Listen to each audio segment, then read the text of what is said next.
kapag sinabing McDonald's ay laging umu-order sa akin ng bilaong pansit, mapa McDo Congressional o mapa McDo Examiner sa Quezon Ab. Kailan ko naman kaya makukuha yung Jollibee, kahit man lang isang beses ay maka-order ang Jollibee sa akin.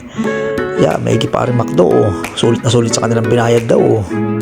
Pag McDo ang umorder sa akin, laging Mickey B yun ang in-order na rin. Lagi pating bilao. At kapag sinabing bilao ay dapat ay dadamihan mong sahog. At yan ang hinahanap ng mga taga McDo, yung maraming sahog. Tapos ay bukod sa gulay at ay fishball kikiam, ay lalagyan pa ng toppings na Shanghaian. Kaya tuwang-tuwa yung mga taga McDo ay bukod sa pansit ay may kasama pang Shanghai.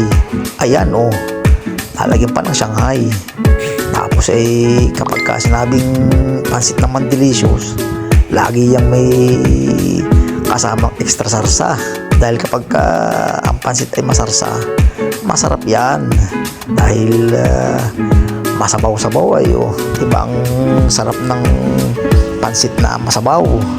Kaya din sa mga taga McDo ay laking pasasalamat namin. Laging suki Jollibee, kailan naman kayo order din sa amin na ba?